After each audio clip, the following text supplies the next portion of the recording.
ਤੇ ਅਗਲੀ ਖਬਰ ਵੱਲ ਚੱਲੀਏ ਰਾਜਕਰਮਵੀਰ ਸਿੰਘ ਜੀ। ਤੇ ਇੱਕ ਬੀਬੀ ਨੇ ਆਪਣੇ ਆਪ ਨੂੰ ਹੁਣ ਗਿਲਟੀ ਫੀਲ ਕਰ ਰਿਹਾ, ਕਿਉਂਕਿ ਉਸ ਦੇ ਉੱਤੇ ਹੇਟ ਕ੍ਰਾਈਮ ਦੇ ਚਾਰजेस ਲਾਏ ਗਏ ਸੀ। ਉਸ ਨੇ ਇੱਕ ਕਾਲੇ ਮੂਲ ਦੇ ਬੱਚੇ ਦੇ ਉੱਤੇ ਝੂਠੇ ਚਾਰਜ ਲਾਤੇ ਸੀ ਵੀ ਉਸ ਨੇ ਮੇਰਾ ਜਿਹੜਾ ਫੋਨ ਆ ਉਹ ਚੋਰੀ ਕਰ ਲਿਆ ਆ।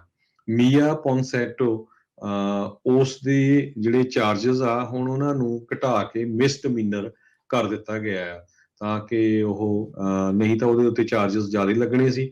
ਜਦੋਂ ਉਸਨੇ ਐਡਮਿਟ ਕਰ ਲਿਆ ਤੇ ਹਾਂ ਮੇਰੇ ਤੋਂ ਗਲਤੀ ਹੋਈ ਹੈਗੀ ਆ, ਤੇ ਉਸ ਦੇ ਚਾਰजेस ਕੋਰਟ ਵੱਲੋਂ ਘਟਾਏ ਗਏ ਹੈਗੇ। ਇੱਕ ਵਾਇਰਲ ਵੀਡੀਓ ਸ਼ੋ ਹੋਈ ਸੀ ਪੌਨਸੈਂਟੋ ਦੀ, ਜਿਹਦੇ ਵਿੱਚ ਉਹ ਕਾਲੇ ਮੂਲ ਦੀ ਬੱਚੀ 14 ਸਾਲਾਂ ਦੀ ਉਹਦੇ ਉੱਤੇ ਸ਼ਾਊਟ ਕਰ ਰਹੀ ਸੀ ਕਿ ਤੂੰ ਜਿਹੜਾ ਮੇਰਾ ਫੋਨ ਆ ਉਹ ਚੋਰੀ ਕਰ ਲਿਆ ਹੈਗਾ। ਇਹ ਇਨਸੀਡੈਂਟ ਦਸੰਬਰ 26 2020 ਚ ਹੋਈ ਸੀ, ਇੱਕ ਆਰਲੋ ਸੋਹੋ ਲੌਬੀ ਜਿਹੜਾ ਸਟੋਰ ਆ ਉਹਦੇ ਵਿੱਚ, ਤੇ ਉਹ ਤੋਂ ਬਾਅਦ ਇਹ ਕੇਸ ਚੱਲ ਰਿਹਾ ਸੀ। ਤੇ ਹੁਣ ਉਸਨੇ ਆਪਣੇ ਆਪ ਨੂੰ ਸੌਰੀ ਵੀ ਫੀਲ ਕੀਤਾ, ਜੱਜ ਸਾਹਮਣੇ ਗਿਲਟੀ ਵੀ ਮੰਨਿਆ ਹੈਗਾ। ਤੇ ਮੈਨਹਟਨ ਦੇ ਡਿਸਟ੍ਰਿਕਟ ਅਟਾਰਨੀ ਐਲਵਿਨ ਬ੍ਰੈਗ ਨੇ ਸਟੇਟਮੈਂਟ ਇਸ਼ੂ ਕੀਤੀ ਆ। ਉਹ ਕਹਿੰਦੇ ਵੀ ਜੋ ਵੀ ਇਸ ਬੀਬੀ ਨੇ ਕੀਤਾ ਹੈਗਾ ਪੌਨਸੈਨੋ ਨੇ, ਜਿਹੜੀ ਕਿ ਇੱਕ ਚਿੱਟੇ ਮੂਲ ਦੀ ਆ, ਤੇ ਉਹ ਇੱਕ ਬਹੁਤ ਮਾੜਾ ਬਿਹੇਵੀਅਰ ਆ।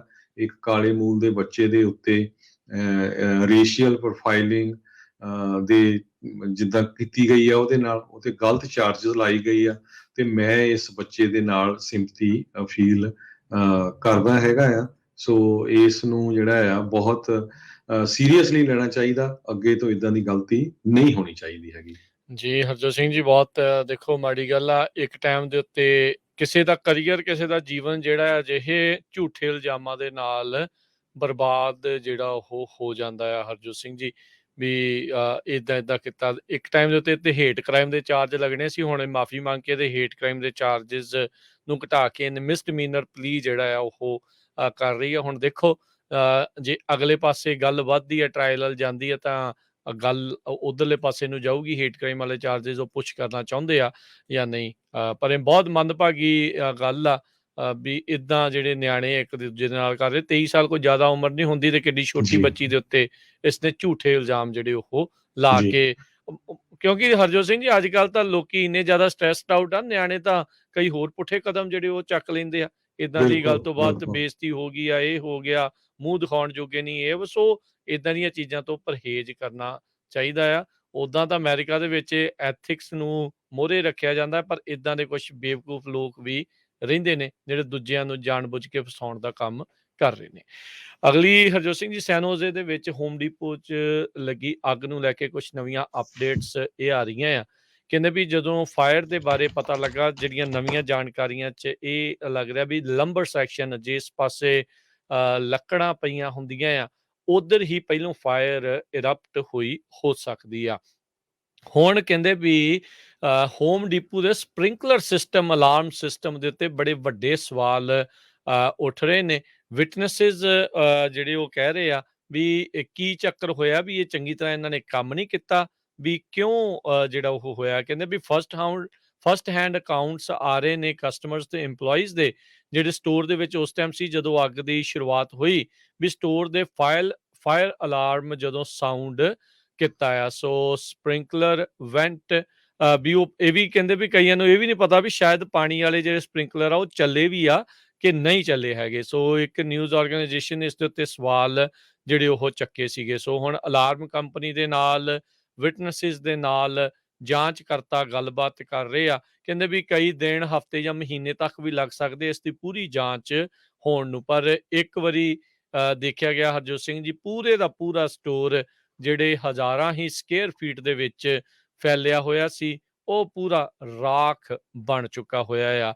ਇੱਕ ਟਾਈਮ ਦੇ ਉੱਤੇ ਉੱਥੇ ਨੇਬਰਸ ਨੂੰ, ਜਿੰਨੇ ਵੀ ਆਲੇ ਦੁਆਲੇ ਸੀ, ਉਹਨਾਂ ਨੂੰ ਸ਼ੈਲਟਰ ਇਨ ਪਲੇਸ ਕਰਨ ਦੇ ਲਈ ਆਖਿਆ ਗਿਆ ਸੀ, ਜੋ ਕਿ ਬਾਅਦ ਦੇ ਵਿੱਚ ਉਸ ਨੂੰ ਹਟਾ ਦਿੱਤਾ ਗਿਆ ਸੀਗਾ। ਸੋ ਸ਼ਹਿਰ ਨੂੰ ਵੀ ਨੁਕਸਾਨ ਜਿਹੜਾ ਉਹ ਹੈਗਾ ਆ। ਟੈਕਸ, ਸੇਲ ਟੈਕਸ ਕਿੰਨਾ ਆਉਂਦਾ ਸੀਗਾ, ਹੁਣ ਉਹ ਵੀ ਉਹਨਾਂ ਦਾ ਘਟਣਾ ਆ। ਜਿਹੜੇ ਕੰਟਰੈਕਟਰਸ ਆ ਉਹਨਾਂ ਨੂੰ ਸਮਾਨ ਦੀ ਤੰਗੀ ਜਿਹੜੀ ਆਉਣੀ ਆ। ਬਾਕੀ ਬਹੁਤ ਸਾਰੇ ਲੋਕਾਂ ਨੂੰ ਇਸ ਦੇ ਕਰਕੇ ਕਈ ਤਰੀਕੇ ਦਾ ਜਿਹੜਾ ਨੁਕਸਾਨ ਆ ਉਹ ਸਾਹਮਣੇ ਜਿਹੜਾ ਉਹ ਆਵੇਗਾ। 100 ਤੋਂ ਵੱਧ ਫਾਇਰ ਫਾਈਟਰਸ ਨੇ ਇਸ ਅੱਗ ਦੇ ਨਾਲ 6 ਘੰਟੇ ਤੋਂ ਵੱਧ ਜੂਝੇ, ਫਿਰ ਜਾ ਕੇ ਕਿਤੇ ਇਸ ਅੱਗ ਦੇ ਉੱਤੇ ਕਾਬੂ ਪਾਇਆ ਗਿਆ ਸੀਗਾ। जी, अगली खबर में चलिए। USPS United States Postal Service ਨੇ ਕੈਲੀਫੋਰਨੀਆ ਦੇ ਵਿੱਚ ਇੱਕ ਨੇਬਰਹੁੱਡ 'ਚ ਇਹ ਕਹਿਤਾ ਵੀ ਅਸੀਂ ਤੁਹਾਡੇ ਜਿਹੜੀਆਂ ਚਿੱਠੀਆਂ ਆ ਉਹ ਹੁਣ ਵੰਡਣੀਆਂ ਹੀ ਨਹੀਂ। ਸੈਂਟਾ ਮੋਨਿਕਾ ਟਾਊਨ ਦੀ ਇਹ ਨੇਬਰਹੁੱਡ ਆ, ਸੈਂਟਾ ਮੋਨਿਕਾ ਜਿਹੜਾ ਸ਼ਹਿਰ ਹੈਗਾ। ਕਹਿੰਦੇ ਵੀ ਉਸ ਏਰੀਏ ਦੇ ਵਿੱਚ ਕਈ ਮੇਲ ਕੈਰੀਅਰਸ ਜਦੋਂ ਆਪਣੀਆਂ ਚਿੱਠੀਆਂ ਡਿਲੀਵਰ ਕਰਨ ਗਏ ਤੇ ਉਹਨਾਂ ਨੂੰ ਅਸੌਲਟ ਕੀਤਾ ਗਿਆ, ਉੱਥੇ ਜਿਹੜੇ ਲੋਕ ਸੀ, ਕੋਈ ਹੋ ਸਕਦਾ। ਤੇ ਉਹ ਤੋਂ ਬਾਅਦ ਉਹ ਹਜੇ ਤੱਕ ਵੀ ਫੜੇ ਨਹੀਂ ਗਏ। ਪੁਲਿਸ ਰਿਪੋਰਟ ਵੀ ਹੋਈ ਹੈਗੀ ਆ। ਅਲਟੀਮੇਟਲੀ ਪੋਸਟ ਆਫਿਸ ਦੇ ਜਿਹੜੇ EMPLOYEES ਹੈਗੇ ਆ ਉਹ ਕਹਿੰਦੇ ਵੀ ਅਸੀਂ ਖਤਰੇ 'ਚ ਨਹੀਂ ਪੈਣਾ ਹੈਗਾ, ਅਸੀਂ ਸਾਰੀਆਂ ਇਹ ਜਿਹੜੀਆਂ ਚਿੱਠੀਆਂ ਆ ਉਹ ਹੁਣ ਡਿਲੀਵਰ ਕਰਨ ਤੋਂ ਬੰਦ ਕਰਨ ਜਾ ਰਹੇ ਹੈਗੇ ਆ। ਪਹਿਲੀ ਇੰਸੀਡੈਂਟ ਜਨਵਰੀ 19 ਨੂੰ ਹੋਈ ਸੀ 14 ਸਟਰੀਟ ਤੇ ਐਰੀਜ਼ੋਨਾ ਐਵਨਿਊ ਤੇ। ਉਸ ਤੋਂ ਬਾਅਦ 1300 ਬਲਾਕ ਤੇ 14 ਸਟਰੀਟ ਦੇ ਉੱਤੇ ਤੇ ਹੁਣ ਉਹਨਾਂ ਨੇ ਇੱਕ ਲੈਟਰ ਸਾਰਿਆਂ ਨੂੰ ਭੇਜਤਾ ਨੇਬਰਹੁੱਡ ਨੂੰ ਵੀ ਭਾਈ ਤੁਸੀਂ ਹੁਣ ਚਿੱਠੀਆਂ ਆ ਕੇ ਪੋਸਟ ਆਫਿਸ ਲਾਓ, ਅਸੀਂ ਤੁਹਾਡੇ ਨਹੀਂ ਵੰਡ ਸਕਦੇ ਕਿਉਂਕਿ ਤੁਹਾਡਾ ਜਿਹੜਾ ਏਰੀਆ ਆ ਉਹ ਸਾਡੇ ਲਈ ਜੌਬ ਕਰਨ ਦੇ ਲਈ ਸੇਫ ਨਹੀਂ ਹੈਗਾ। ਹਾਲਾਂਕਿ ਸਰੋਤਿਆਂ ਨੂੰ ਦੱਸ ਦਈਏ ਇਹ ਜਿਹੜਾ ਸੈਂਟਾ ਮੋਨਿਕਾ ਏਰੀਆ ਆ ਬਹੁਤ ਐਕਸਪੈਂਸਿਵ ਏਰੀਆ ਆ। ਬਹੁਤ ਸਾਰੇ ਹਾਲੀਵੁੱਡ ਦੇ ਜਿਹੜੇ ਐਕਟਰਸ ਆ ਉਹ ਸੈਂਟਾ ਮੋਨਿਕਾ ਦੇ ਸ਼ਹਿਰ ਦੇ ਵਿੱਚ ਰਹਿੰਦੇ ਆ। ਪਰ ਇੱਕ ਇਹ ਵੀ ਹੈਗਾ ਅਨਫੋਰਚੂਨੇਟ ਪਾਰਟ ਵੀ ਉੱਥੇ ਹੋਮਲੈਸ ਲੋਕਾਂ ਦੀ ਗਿਣਤੀ ਵੀ ਬਹੁਤ ਜ਼ਿਆਦਾ ਬੀਚ ਦੇ ਨਾਲ ਹੈਗੀ ਆ। ਤੁਸੀਂ ਬਹੁਤ ਸਾਰੀਆਂ ਡਾਕੂਮੈਂਟਰੀਆਂ ਦੇਖੀਆਂ ਹੋਗੀਆਂ ਕਿੱਦਾਂ ਉੱਥੇ ਪੂਰੇ ਦੇ ਪੂਰੇ ਪਿੰਡ ਜਿਹੜੇ ਆ ਉਹ ਵਸੇ ਹੋਏ ਹੈਗੇ ਆ।